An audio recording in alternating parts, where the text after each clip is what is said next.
Bonjour, je suis Sébastien Rassia. Ça derrière moi, c'est un moule à gaufres. C'est sympa, c'est français.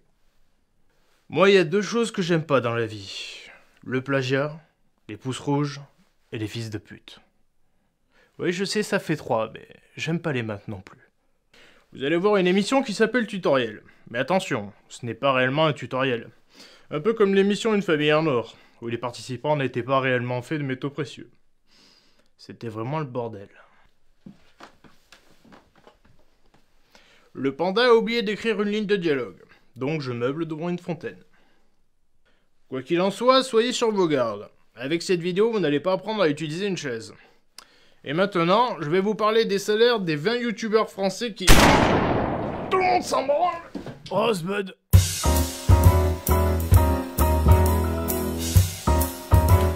Alors d'habitude j'annonce l'objet même avant le générique, sinon c'est le bordel. Là je suis pris de court, j'avais préparé un tutoriel sur comment manger une église, c'est pas là. Comment utiliser une chaise. Ce jeune homme fort sympathique va vous occuper pendant ce temps, je reviens.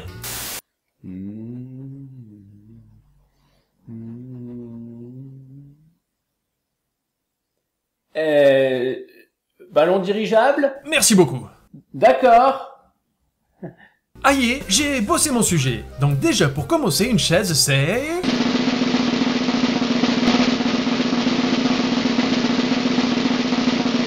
ça. Alors non, ça c'est le cimetière Père Lachaise. Ah bah oui, j'avais mal entendu. C'est normal, vous avez une banane dans l'oreille. Non, en fait, rien à voir, c'est parce que j'avais une banane dans l'oreille. Donc après une recherche sur binglezone.fr, j'ai pu constater que le Père Lachaise n'a strictement rien à voir avec la chaise. La chaise est en effet un objet muni de 4 pieds, ainsi qu'une surface horizontale, et d'un dossier, qui une fois assemblé donne ceci. Alors oui, c'est un bateau, je suis pas stupide non plus, mais si vous regardez bien, on voit une chaise sur le pont au loin, là, si, regardez, rapprochez-vous de l'écran, rapprochez-vous, un petit peu plus encore, voilà, il faut que le nez touche l'écran, c'est bon? C'est bon? C'est bon? Ben quoi, vous pensiez que j'allais vous faire peur? C'est pas mon genre, voyons. Oh mon dieu, attention Jérémy, derrière toi, c'est affreux! Mais que peut-on faire avec une chaise, me diriez-vous? Et pour une voix silencieuse, je trouve que vous me posez beaucoup de questions et que vous vous touchez la nouille un peu. Mais bref, sur une chaise, on peut s'asseoir. De manière générale, il vaut mieux bien viser comme ceci.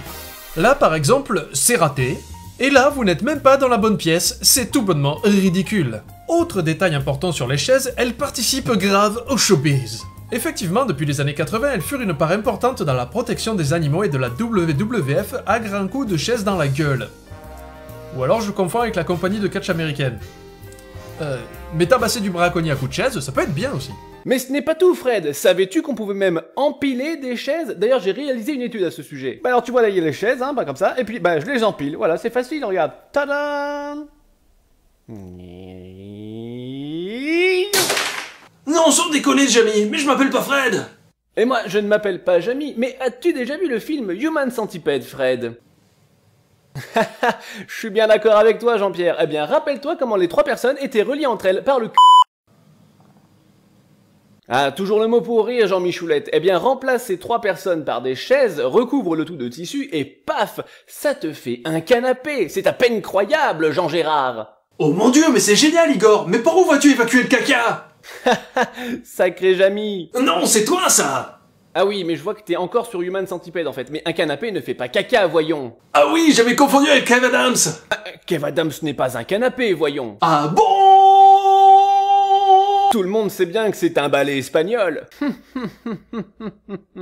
Mais à plus grande échelle dans le showbiz, la chaise est malheureusement un objet peu passionnant qui ne peut pas faire grand chose et qui fournirait des fourmis dans le dos ou susciterait quelconque excitation. Oui, comme le one-man show de Koé. Eh bien, c'est faux. La chaise fut l'objet, si vous me permettez l'expression, c'est assez drôle, d'un film qui battit tous les records. Qui batta tous les records? Qui battu tous les records? Qui batto tous les records? Je sais pas, je suis nul en conjugaison. Je ne pourrais pas, Dimitri. Cette épreuve est bien trop dure pour moi. Et pourtant, Jean-Pierre, il faudra que tu trouves cette pièce. La chaise Ikea, un film français. Le 12 juin 2000... Bon, ok, j'ai menti, c'est chiant. Mais bon, c'est un bon sujet d'étude pour les adaptations de films étrangers en France qui marchent pas. Parce qu'à la base, en fait, c'est un film pakistano-finno-suédois, réalisé par Pavlov Lichenko, et c'est vachement mieux.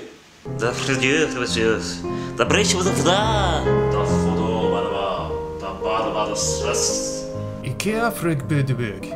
Bablegebug de Tesla. Ok. Je pense que vous en savez largement assez sur ce dossier de la chaise. N'hésitez pas à vous en servir très souvent car comme disait Leslie Nielsen dans un grand moment de sagesse, asseyez-vous dès que vous le pouvez. Merci d'avoir regardé ce nouveau tutoriel et je vous laisse pour changer avec une critique de jeux vidéo à couper le souffle.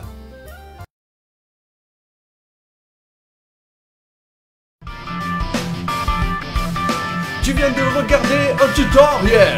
Que t'aies compris ou pas, c'est carrément pareil. Si t'as aimé ça autant qu'un pot de Nutella, qu'un épisode de Derek, qu'un plat à 3, tu t'abonnes à la chaîne, tu laisses un pouce vert, tu partages la vidéo ou je défonce ta mère, ta mère, ta mère, ta mère, ta mère.